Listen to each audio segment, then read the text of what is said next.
त्र्यंबकेश्वर एक प्राचीन हिंदू मंदिर है जो भारत में नासिक शहर से 28 किलोमीटर और नासिक रोड से तकरीबन 40 किलोमीटर दूर त्र्यंबकेश्वर तहसील के त्र्यंबक शहर में बना हुआ है। यह मंदिर भगवान शिव के उन 12 ज्योतिर्लिंगों में से एक है जिन्हें भारत में सबसे पवित्र और वास्तविक माना जाता है। त्र्यंबकेश्वर ज्योतिर्लिंग की सबसे अद्भुत और असाधारण बात तो यह है कि इसके 3 मुख हैं, एक भगवान ब्रह्मा, एक भगवान विष्णु और एक भगवान रुद्र। इस लिंग के चारों ओर एक रत्न जड़ित मुकुट रखा गया है जिसे त्रिदेव के मुखौटे के रूप में देखा जाता है। कहा जाता है कि यह मुकुट पांडवों के समय से यहीं पर है।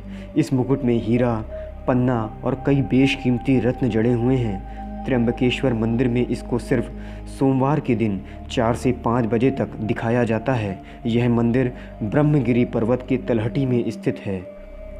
गोदावरी नदी के किनारे बने त्र्यंबकेश्वर मंदिर का निर्माण काले पत्थरों से किया गया है। इस मंदिर की वास्तुकला बहुत ही अद्भुत और अनोखी है। इस मंदिर के पंचकोशी में काल सर्प शांति, त्रिपिंडी विधि और नारायण नागबली आदि पूजा कराई जाती है, जिनका आयोजन भक्तगण अलग अलग मनोकामना को पूर्ण करने के लिए करवाते हैं। त्र्यंबकेश्वर मंदिर का इतिहास।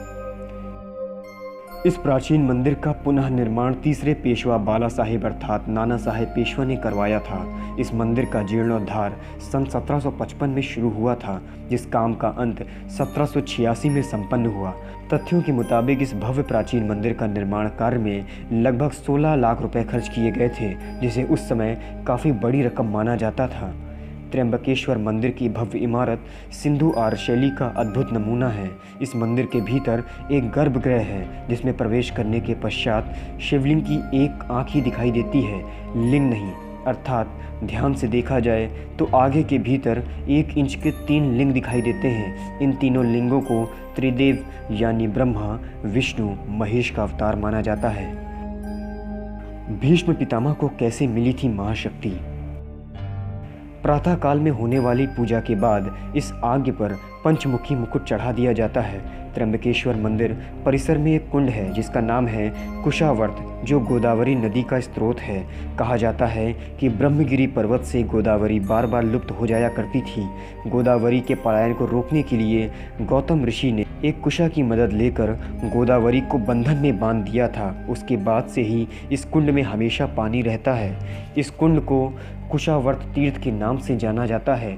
कुंभ स्नान के समय शैव अखाड़े इसी कुंड में शाही स्नान करते हैं। शिव पुराण के अनुसार ब्रह्मगिरी पर्वत की चोटी तक पहुंचने के लिए 700 चौड़ी सीढ़ियां बनाई गई हैं। इन सीढ़ियों पर चढ़ने के उपरांत राम कुंड और लक्ष्मण कुंड मिलते हैं और शिखर के ऊपर पहुंचने पर गोमुख से निकलती हुई भगवती गोदावरी के दर्शन प्राप्त होते हैं। चलिए अब हम आपको त्र्यंबकेश्वर ज्योतिर्लिंग से जुड़ी हुई पौराणिक कथाओं के बारे में बतलाते हैं कि आखिर भगवान शिव त्र्यंबकेश्वर ज्योतिर्लिंग के रूप में यहाँ उत्पन्न आखिर हुए क्यों।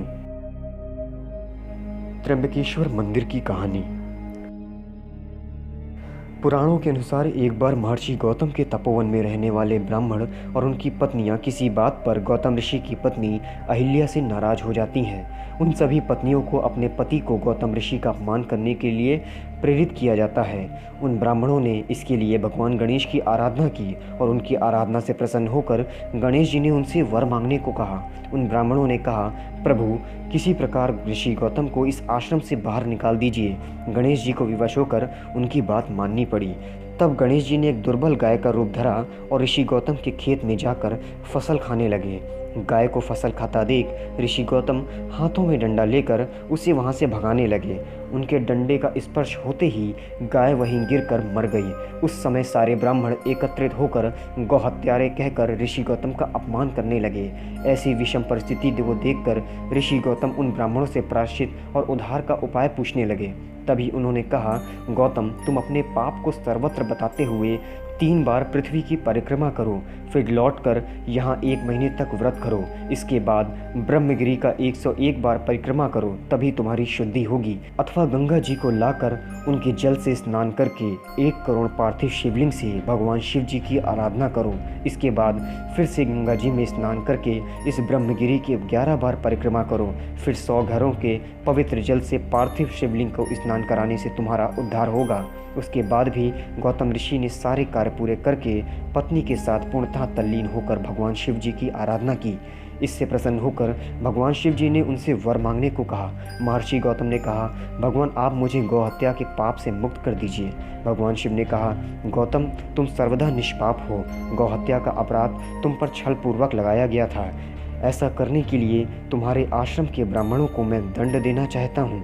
इस पर महर्षि गौतम ने कहा, उन्हीं के उस कार्य से मुझे आपके दुर्लभ दर्शन प्राप्त हुए हैं। अब उन्हें मेरा परम समझकर उन पर आप क्रोध ना करें। बहुत सारे ऋषि मुनियों और देवगण ने वहाँ उपस्थित होकर ऋषि गौतम बात का अनुमोदन करते हुए भगवान शिव से सदा वहीं पर निवास करने की प्रार्थना की।